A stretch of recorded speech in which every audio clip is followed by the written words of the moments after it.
Before I start memorizing stuff.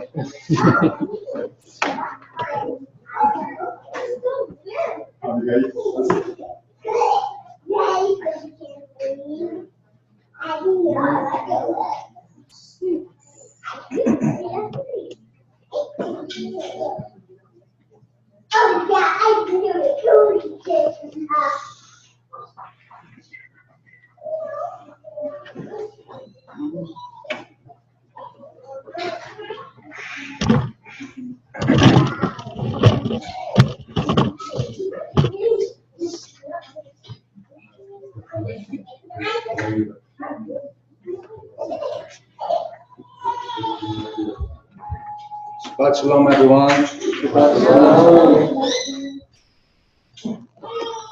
I was sharing early this morning that in this last year I've seen a lot of growth in the body, a lot of growth in me, a lot of growth in my family personally, a lot of growth with this extended family that I've come to have. It's a beautiful thing, really. That's what we're supposed to do constantly. We're supposed to grow. That means we need to do things in which will help us to grow. Something I shared last week and I want to touch on again, because we're about to be celebrating Pesach. Next Friday night, next Shabbat is the celebration of Pesach. When we were brought out Mitzrayim, from Egypt. And again, Mitzrayim is Egypt. And with the exact same letters is the word Meitzarim. Mitzrayim, Meitzarim. Meitzarim means borders. It means something, it means confinement, actually. And in this month that we celebrate our redemption, we're being brought out of Meitzarim. The Meitzarim, the boundary, the concealment that we were in was the house of Egypt, the house of bondage. We're in slavery to Pharaoh. This is a time, again, in which we push ourselves, and there's a special energy of redemption in this month, in which we are to push beyond these Meitzarim that have been around our lives. What we want to do is push beyond what we've been doing up until this point. There's always things. Every single Torah portion, if you're actually studying, and you're serious about your faith, then you're going to find things and you're going to say, whoa, I never knew this. Whoa, I haven't been doing this yet. I'm going to start doing that. Always. For instance, there's something that we're about to start doing pretty soon, actually, counting of the Omer. Last year I did a horrible job of that. I probably counted 4 Omers or something. Come on. But the lesson is that there's, in Judaism, spiritual levels that are spoken of. And when we were brought out of Egypt, the sages say that the children of Israel were at the lowest spiritual place there is. We are fully contaminated. And so every Omer, every day, we are preparing ourselves. We're moving up in levels, preparing to receive the Torah of God. That's what the Omer is about. The Omer is about utilizing and using every single day to prepare to truly receive the Torah.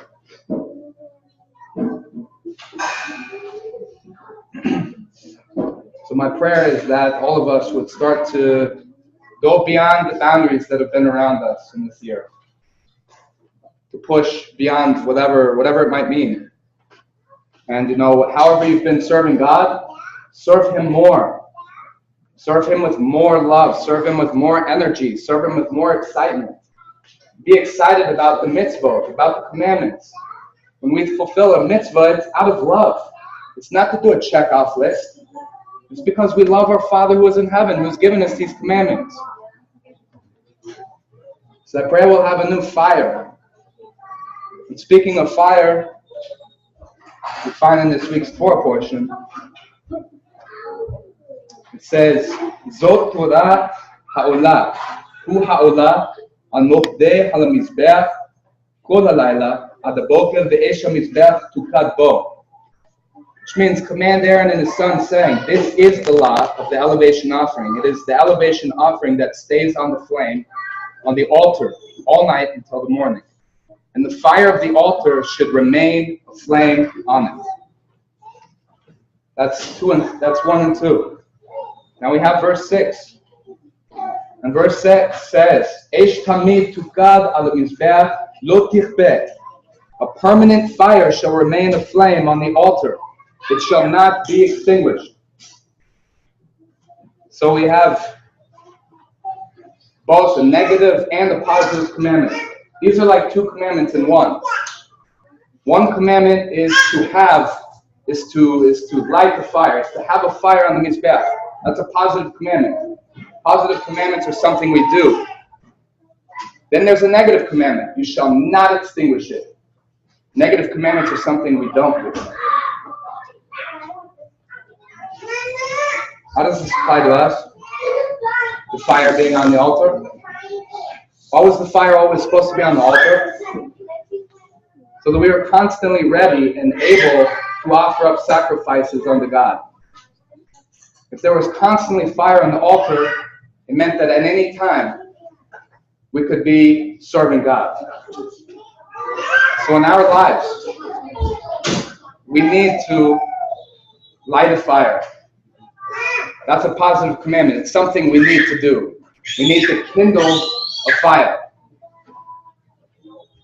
And it's not just enough to kindle the fire. Kindling the fire. Why do you want to kindle a fire? Again, for the sake of serving God. You kindle a fire, the love of God, and this fire will lead you to offer up prayers. This fire leads you to study His Word. This fire leads you to go and serve His people. This fire leads you to be a light to the nations around you and to the people around you. And we're not supposed to extinguish it. A lot of us, right now, we don't have any fire on our altar. So we need to light that fire. And it's not enough. Some of us light a fire, and then we allow it to get extinguished. We allow it to get extinguished by school, work, worldly things, worldly worries, that we allow to take up our time and our fire. Fire needs something to feed upon to keep going. It can't just stay there unsustained. It's the same thing with our fire. If we want to keep our fires going, we have to put things into that fire. Firewood. For instance, we read one of the first things the priest did his first thing in the morning was he removed the ashes from the sacrifice that was on the altar from the night before. He removed the ashes, and then it says here, according to the Mishnah, that after the Kohen would take away the ashes, he would throw in 2 logs. He takes away the ashes and puts in 2 fresh logs to get that fire burning again. So saying earlier, when we rise up, the ashes are symbolic of yesterday's services. My prayers from yesterday, my Torah study from yesterday, my charity from yesterday, my good works from yesterday, all these things, this morning, they're like ash. So I remove that ash, and I throw in 2 new logs. In other words, today's a new day. It's time to pray today. It's time to serve God today, afresh. It's time to do charity today. It's time to study Torah today. It's time to do all these things today. Because all these things from yesterday, they're ashes now. So we can't expect, if you do ignite a fire, you can't expect it to keep going without a prayer life. There wasn't fire on the altar just for fire, for warmth and light. The light was from the menorah. The altar had a different purpose. The altar had fire on it for the sake of sacrificing unto God, offering. So, again, we need to keep that fire going. to prayer, study, fellowship. Can't do this on your own. You need fellowship. It says in the Tanya,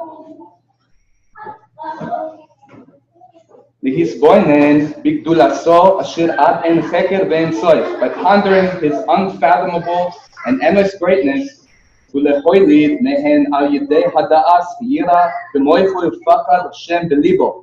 which through recognition will lead to reverence in your mind and trepidation of God in your heart.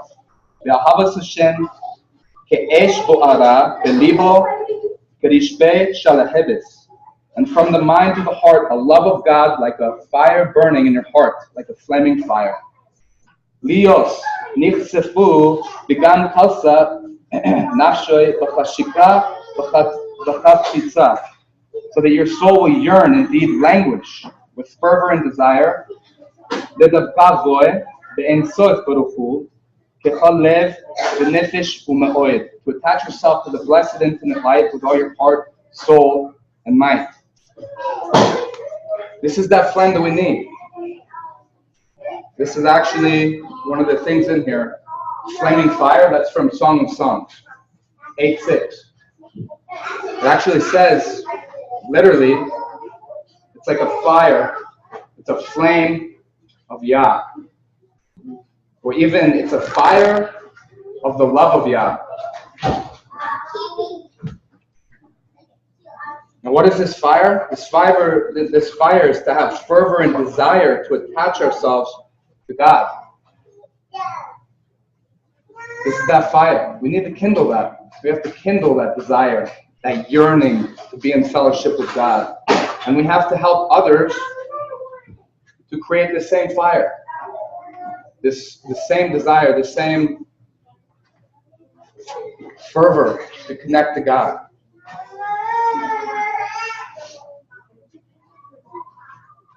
There's different ways of doing this. One of them talked about in Hayom Yom. It says young Torah scholars should approach their work among the Jewish people who are lovingly called the vineyard of the Lord of hosts, equipped with 3 sacred implements: a love of God, a love of the Torah, and a love of their fellow Jews. The task is to draw the hearts of their brethren close to the observance of practical mitzvahs and to the designation of fixed times for Torah study, regardless of the malady of party affiliation. The real truth is that the heart of Israel is a spring of living water, and we are assured by an unshakable covenant that hard work and outreach endeavors will never be fruitless. This isn't, I would say that this is not only for young Torah scholars, this is for all of us. This is a calling for all of us. It says here that by three things, these 3 things are a love of God, a love of Torah, and a love of our people. By these 3 things, we help to draw the rest of our brothers and sisters near. Practically speaking, it says that this is to draw the hearts of the brethren close to the observance of practical mitzvah. These are things like keeping Shabbat, eating kosher, putting on tefillin, prayer, Torah study. And I like that he says here, regardless of the malady of party affiliation. This rabbi was saying it doesn't matter what sect, it doesn't matter what rabbi they follow, it doesn't matter about any of this stuff. Your purpose is not to worry about party affiliation. Your purpose is to encourage your brothers and your sisters to keep God's commandments, to do them, to study His Torah.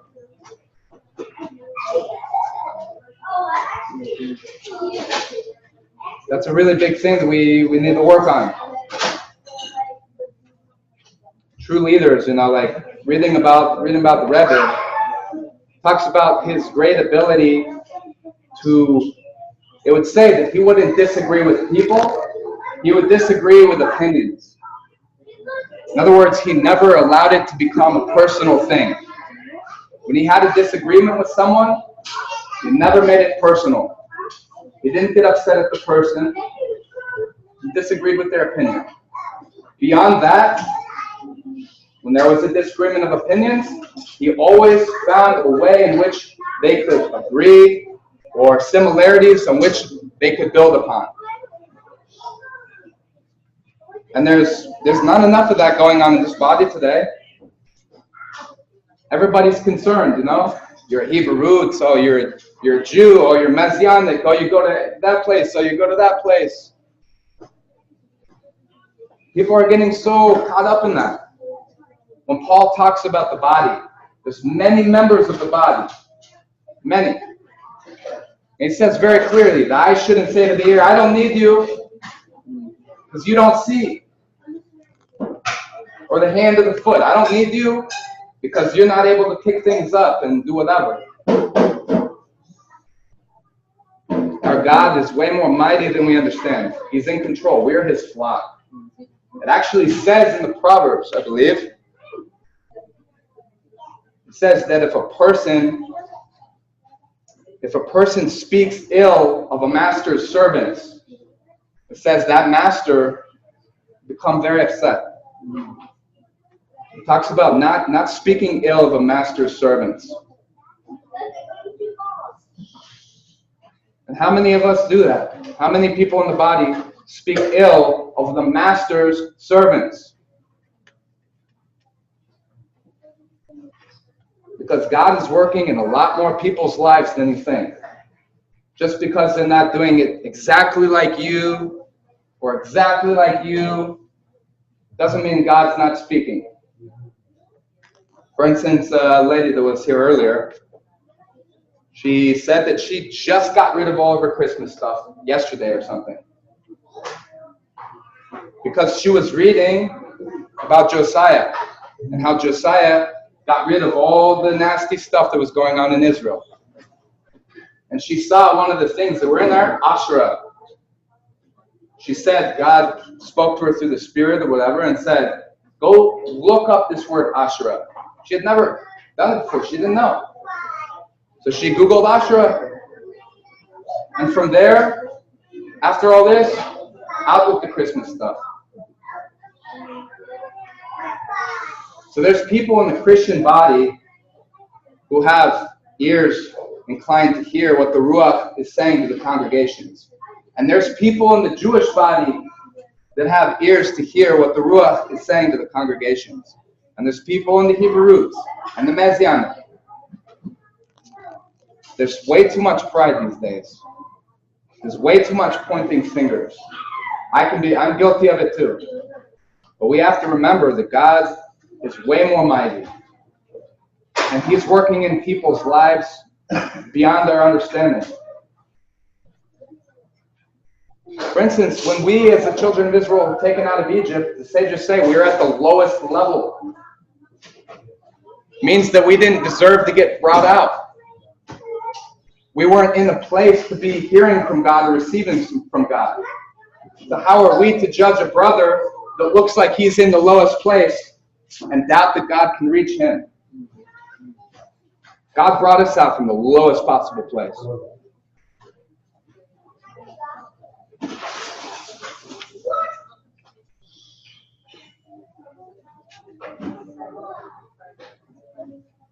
Says, again, concerning what I just read about how we are called to reach our brothers and sisters, to encourage them to live a life of more observance, Torah study, prayer, all these things. Now it makes it even more applicable.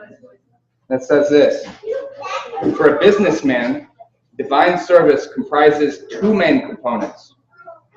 Divine service relating to himself during free time in the midst of his activities, such as while sitting at his store. He should study a passage of the Mishnah or a chapter of Tanya. He should know certain Torah teachings by heart, such as extracts from Chumash, which is the Torah, Mishnayos, Tehillim, which is the Psalms or Tanya, so that he can review them while walking in the street, the marketplace, and the like. And B, divine service relating to others. While talking business, he should definitely divert the course of the conversation so that he can relate a story with a message. Likewise, he should find some pretext or reason to encourage his friend to study or the like. So this right here is making it applicable to everyone that works.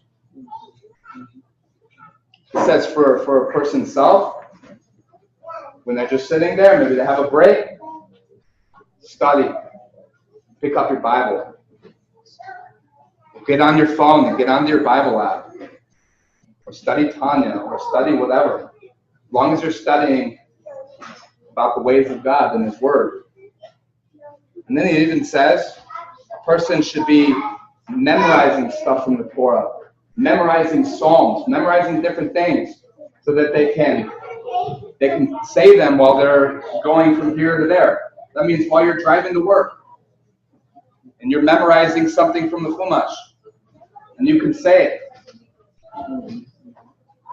That's how you really learn the Word of God. That's how if you eat some food, the food doesn't give you nutrients until it's digested and broken down. Same thing with our studies. When we study, we can't just do it. When we study, we have to take it into ourselves. We have to digest it. We have to let it be broken down. Then it can nourish our bodies. And he says, while talking, in regard to others, while talking business, you're talking business, all of a sudden maybe he goes into a story, and that story can lead him to talk about scripture or something, We can do this. I've seen my mom do it. She has her own company where it's called Seniors Little Helpers, and she drives seniors or people. She takes them here, she takes them there. She just helps people out. That, for instance, one time we picked up a lady, I was with her, and this is the first time, this is a random lady who called her, and she needed to get to a hospital appointment in downtown Denver, so it's like 40 minutes away. So my mom picks her up, and the lady has no legs from the knees down because of diabetes. So this is just a normal lady. And all of a sudden, after like 15, 20 minutes, this lady's sharing about herself. And then my mom asks her, "Can I pray for you? Can my son and I pray for you?" This lady was like, "Yeah." My mom does this type of thing all the time. It's amazing. It's amazing because these are not someone that, it's not like she's giving a ride to a lady that goes to her congregation. This is a lady we met 20 minutes before. This is for business. Doesn't matter where you're at. Doesn't say be a light to the nations around you when you're at church. It means be a light always. Whether you're at school, at a hockey game, playing baseball, at a gas station, we can be a light, and are called to be a light anywhere, at all times. That's what having fire upon the altar at all times meant. You're always prepared to be used by God. You're always prepared to offer up prayers. You're always prepared to study His Word. You're always prepared to help, like go visit a brother or sister who's in the hospital. You're prepared for that because your fire's burning. It's ready.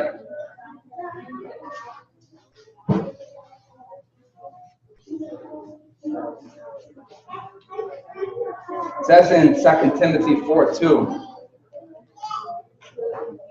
it says, "Preach the word. Be ready in season and out of season.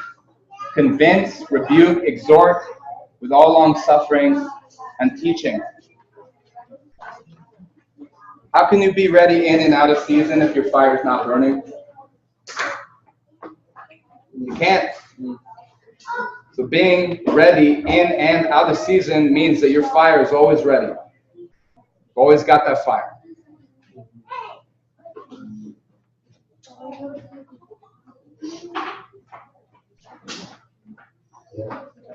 Touch on this is a story. This is good. This is from Pirkei Avot 1:14. It says, Hillel says, if not now, when? This can be applied to so many things. When you're struggling with some kind of sin or some kind of thing you stumble with, and you're about to fall into its grip, it's like, if not now, if I'm not going to overcome this thing now, when am I going to overcome it? Or if I'm not going to do this thing for this person now, when? It means right now you have the opportunity to do something. Right now is when you do it. It reminds me of the story about Reuben when Yosef was in the pit. He was in the pit, and he talked the brothers out of killing him. And then it says Reuben went away and probably did whatever, and he was going to come back later to help his brother out of the pit and say, get home, man. But when he came back, Joseph's gone, halfway to Egypt. The message in this is that Reuben had a good thing in his heart. He was going to help his brother out of the pit. But he figured, I'll do it later. I'll do it later. So he comes back, brother's gone, sold into slavery. How about one of our friends? How about your brother? Well, he's in a pit. You need to help him right now. If you try to come back later, he might be long gone, sold into slavery. If not now, when? So the story, it says, Bernie Radler, a devoted follower of Chabad from London, was on a business trip to Detroit. One evening, the family who was hosting him invited guests, and soon the main subject of discussion was Judaism. One guest started directing many questions to Radler, specifically concerning tefillin. Phylacteries, the black boxes containing verses from the Torah that Jewish men are instructed to put on their head and arm each morning. The questions were quite technical in nature and revealed the questioner's familiarity with the subject. Why must tefillin be black? Why must they be square, not round? By the time the gathering broke up, it was after 1 a.m, and Radler couldn't resist asking the man about his great interest in tefillin. Not the sort of subject that normally dominates a social get-together. The man denied any particular interest in the subject and even noted that he didn't put tefillin on. With the innate zeal of Chabadnik, Radler responded, "You should." Instead of responding to Radler directly, the man started to talk about the fact that while all the other guests were now going home, he was heading to work. A baker. He began his workday in the middle of the night and worked until the afternoon. But if you feel it's so important for me to put on tefillin, he told Radler, and if you'd like to be at my bakery at 6:30 in the morning, when there is a gap between one load of baking and another, and you bring tefillin, I'll put them on. 6:30. It's after 1 already. Radler took the baker up on his offer. And early that morning, standing amidst sacks of flour, the man put on Radler's tefillin. It became immediately apparent that the baker had donned tefillin consistently at some point in his life. He knew exactly how to put them on. For one who has never done so, just learning how to wind the straps around the fingers of one's hand is a process and the appropriate blessings to make. When the baker finished praying, Radler asked him, "You know what to do, so why don't you do it regularly?" The man responded that he didn't regard wearing tefillin as a priority, and in any case, he didn't own a pair. Yet he added, if Radler provided him with a pair, he would put them on regularly. A pair of tefillin can be almost $1,000. More, less, whatever. Radler told the man that when he returned on a follow-up trip to Detroit in 6 weeks, he would be happy to bring a pair of tefillin as a gift. This was a generous offer, as tefillin are expensive. Today, a pair can cost many hundreds of dollars, sometimes more. The following day, Radler flew to New York. He brought a letter to the Rebbe's office in which he wrote about his business dealings in Detroit. The Rebbe had asked to be informed, and in which he mentioned in passing the curious incident with the baker and the tefillin. He also told the Rebbe how happy he was that he would be returning the following evening, on Thursday, to London, where for the first time his whole family, including all of his children and grandchildren, would spend Shabbat together. This is a really important thing. about to go back to London. His whole entire family is going to come together and keep Shabbat. This apparently never happened before. That's a really big thing. Really big. Early the following morning, Rabbi Leibel Groner, the Rebbe's secretary, saw Rader and handed him the Rebbe's response to his letter. Concerning his business dealings, the Rebbe offered him a bracha, blessing, that all would proceed well. Regarding the incident with the tefillin, the Rebbe wrote, "Do you think it's right that a Jew who put on tefillin yesterday for perhaps the first time in 20 years should wait 6 weeks for you to bring him a pair of tefillin? You should buy the tefillin today. This guy's about to get on a plane and go back to, and this guy's in Detroit." Then the Rebbe, aware of Rader's long-anticipated weekend plans, went even further. If you can get the tefillin to the man in Detroit so that he can put them on today, do so. But if not, you yourself should go back to Detroit today and put the tefillin on with him. Even if this means you won't get home to be with your family for Shabbat. Because that one man was that important to the Rebbe. That's like a concept like Yeshua. This rabbi knew his whole family. They're walking it out. They're going to be at his home for Shabbat. And while it's amazing that they're all going to be there, at the same time, this guy is not really walking it out. And going to him now can be the difference. Furthermore, when this person sees how much it means to you that he has these tefillin straight away, this mitzvah will have special importance to him. Rader was taken aback by the Rebbe's response. He immediately set out to buy a pair of tefillin in the surrounding Crown Heights neighborhood. The only pair he found was far more expensive than he had anticipated, but he bought it. Then drove immediately to LaGuardia Airport and arranged to have the tefillin travel with the next flight to Detroit. At the same time, he arranged for his host from 2 nights earlier to meet the plane and bring the tefillin to the baker. After he received word later that afternoon that the baker had received and had put on the tefillin, informed the Rebbe of what had been accomplished. Only then did he set out to join his family for Shabbat in London. 6 weeks later, as Rader had promised, he was back in Detroit, where he made sure to be in touch with the baker. "You put on tefillin regularly now?" he asked the man.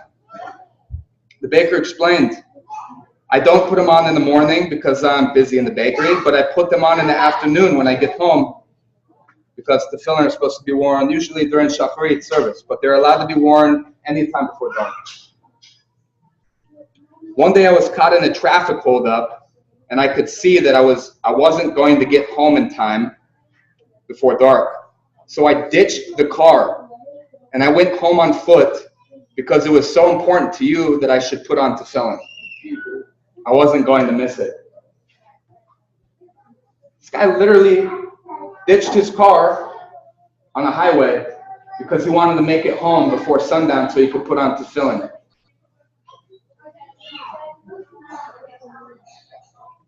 If Rader had acted according to his original plan and bought the tefillin 6 weeks later, his behavior would have unintentionally conveyed to the baker that it's all right not to wear tefillin for an additional 6 weeks. Much as if a doctor gives a patient a prescription for medication that the doctor regards as very important, yet tells them, if you don't fill the prescription now, you can fill it when you come back for your next appointment in 6 weeks. If something's serious, the doctor's like, you need to go get this prescription right now, buddy.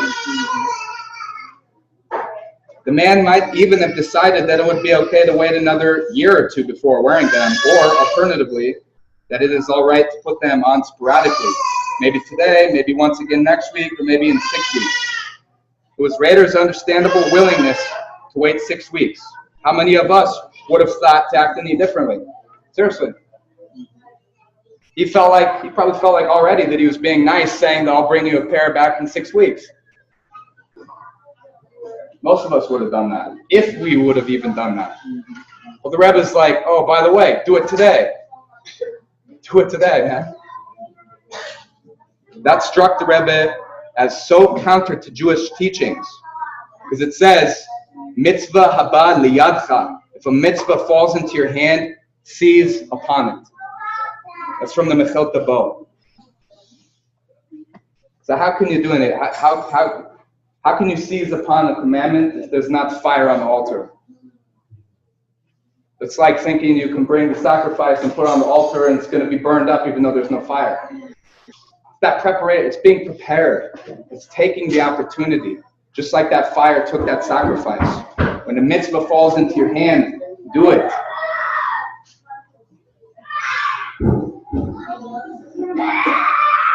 You got love?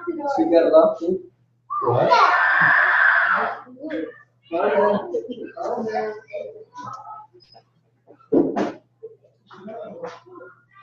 In Romans 12 it says, I beseech you therefore, brethren, by the mercies of God, that you present your bodies a living sacrifice, holy, acceptable to God, which is your reasonable service. So we're supposed to be living sacrifices. In this week's Torah portion, we find the Urim and Tumim mentioned very briefly. One verse, it's kind of random, mentions the Urim and the Tumim. And they don't really know how to. In fact, even in our Bible, it says Urim and Tumim, because no one knows how to really translate what it means. But we know that from the root of the words, that Urim comes from or, which is light. We know that the Torah is a light. What about Tumim? Comes from the word tam or tamim, which when a person would offer a sacrifice, it had to be tamim, without blemish, pure. And the purpose of the Urim and Tumim was to put the person, that the Kohen, in direct contact with God. That's how he contacted, was in contact with him. There's a few places in Scripture where a person wanted to get an answer from Hashem, and it says he had the priest bring the thing that had the Urim and Tumim within it. It's like a direct line to God. So if we think about this, that it's a light, the light of the Torah, and we think about the word tamim, which is purity or without blemish, then we'll know that that's how we keep our contact with God. It's by the light of Torah and being tamim, being without blemish. This is what ensures a direct line to God. And we can make ourselves, like Paul says here, make yourself a living sacrifice. You can't be a sacrifice if you have blemish.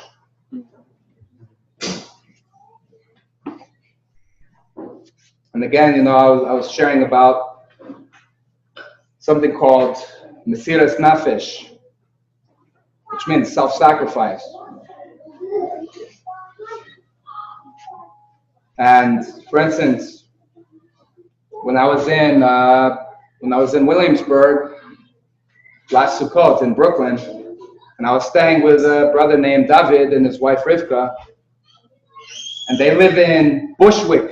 And Bushwick is a 45-minute walk to Williamsburg, where we were at.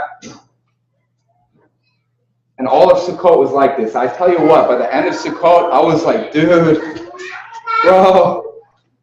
Because for morning service, get up, walk 45 minutes, whatever, that's fine. First thing in the morning, it's nice, the day's nice, then you do morning service. And after morning service, we'd go to our friend Moti and be with his family in their sukkah, and the meal would last hours. This is how Orthodox Jews get down. They have 6-course meals. Every time I've been to Moti's house, I always forget that there's another thing coming after this thing. Someone was like, oh, okay, and I pick out on the first thing, oh, there's another thing. And then I eat that, and I'm like, oh, shoot, there's another thing. And there's another thing, and then another thing. I'm like, what? No. So actually, by the time we're done with that, it's nice to have a 45-minute walk back home, because we would do that in the afternoon, and we would literally take a nap for about an hour. We'd get back to his place at 5-something. We would take a nap till 6-something, and immediately for evening service, 45-minute walk again. And then evening service would maybe end at 8 or something. Then we would go over to Moti's to eat in the sukkah again. We'd be there from 8:30 till 1 or 2 in the morning. fellowshipping, eating 6-course meal, doing l'chaims, and then a 45-minute walk back home. We would get home at like 3 in the morning, and guess what? Oh, in 4 hours, we got to do another 45-minute walk to get to morning service. I was wearing these stinking shoes. I was almost crying. Seriously, I was walking like, my feet were killing me.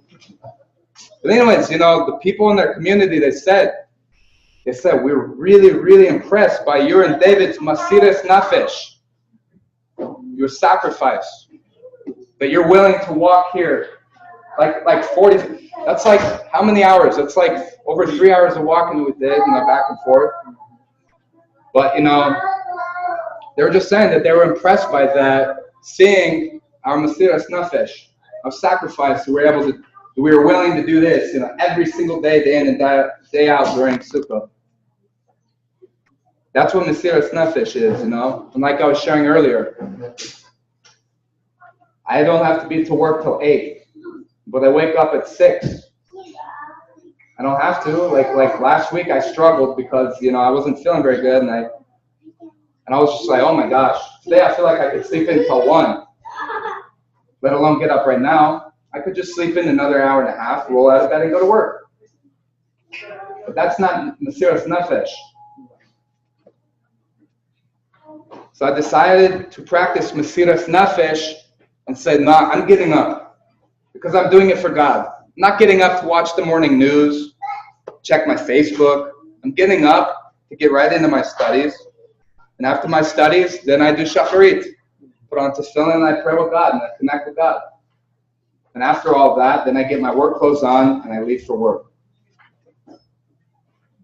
And I wasn't doing this all last summer. I wasn't doing this. Past couple years were really hard for me. These past few months have been so solid, and I thank God, really. Because last year, I was not doing that. I was sleeping in until right beforehand. And I even asked myself, I have some friends that are believers and stuff, and I'm like, they just roll out of bed essentially, and grab a little bite to eat and head straight to work. I'm like, bro, I'm a breakfast person. I need a nice solid breakfast to start on my day. And I'm talking spiritual breakfast. You guys just get up and go to work with no spiritual breakfast, Because the word of God is likened, man shall not live by bread alone, but by every word that comes from the mouth of God. So I asked my friend, I said,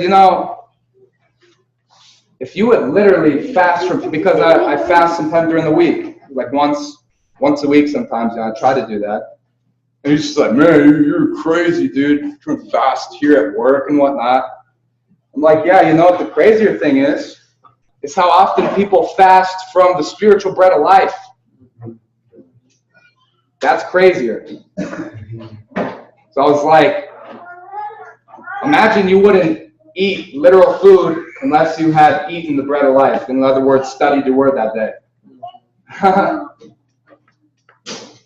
You would look like a skeleton. Look pretty thin. But now he's been reading Psalms every day. He's been getting into the word. I encourage him. It's good to see that. But the point is, that Mesiras Nefesh means self-sacrifice. It means that you're not doing something that you could be doing. In other words, you could be going and doing this thing or that thing. You could be scrolling on your Facebook, but, that's comfortable, that's fun. But Mesiras Nefesh would have you get into the Torah study. Maybe your friends are go hanging out, go do something stupid, whatever. Practice Mesiras Nefesh and choose actually to do something holy. So,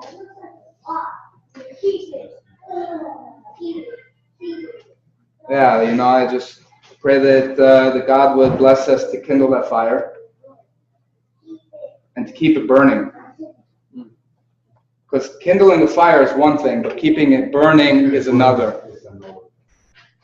But once you get used to waking up and shoveling out those ashes and throwing in 2 new logs every day, That's why it says in the Tanya, I shared, I don't know, like however long ago, it says, the Alter Rebbe says in the Tanya that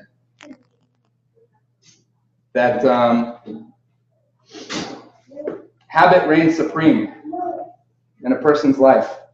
Whatever a person's habits are, that's what you'll see that person doing. So he was saying that if a person makes it a habit to study the Word and to pray and to serve God, that becomes a part of who he is now. And starting it is never that easy. But the longer I've been doing the 3 prayer times, the longer I've been putting on tefillin every day, the longer I've been studying, now it's becoming a part of who I am, and now it's getting easier and easier and more enjoyable. Because he even talked about how in your mind, maybe in the beginning you're like, studying the Word. You literally have to tell yourself, this is a delightful thing to do. This is a good thing to do. It's like if you want to start, like you're always used to eating very unhealthy. Unhealthy food usually tastes better. Or you're like, what, I want to start eating healthy. And you start eating healthier food and you're like, what the heck is this? But you literally have to tell yourself, this is good. I'm doing this for health. I'm doing this because I need to do it. And the more that you do it, the easier it gets. It's just like any of us who didn't grow up eating kosher, the longer we do it, the easier it gets. All of a sudden you go into a restaurant, you smell pork, and you're like, oh, that's how it is for me at least. So the longer that I've walked in it, the more abominable that stuff becomes to me. So, pray God blesses us to kindle that fire. And Pesach is coming up. May we walk in a new strength, a new vigor, a new fire. And do things that, if you're used to studying a page of scripture a day, study 2. If you're not if you have time in the morning where you could wake up earlier and you haven't been, try it. Wake up. Pray. Start your day off with prayer. Start your day off with study. If you haven't done it, try it. Give it a chance. Because he's worthy. You wouldn't have the jobs you have. We wouldn't have the jobs we have. We wouldn't have the homes we have. We wouldn't have the cars we have. We wouldn't have the clothes we have. We wouldn't have the food we have. We wouldn't have anything without God. So how can we let all these things, the material things, be more important than us connecting to God, who's given us all these things? First words are dedicated. That's right. Amen.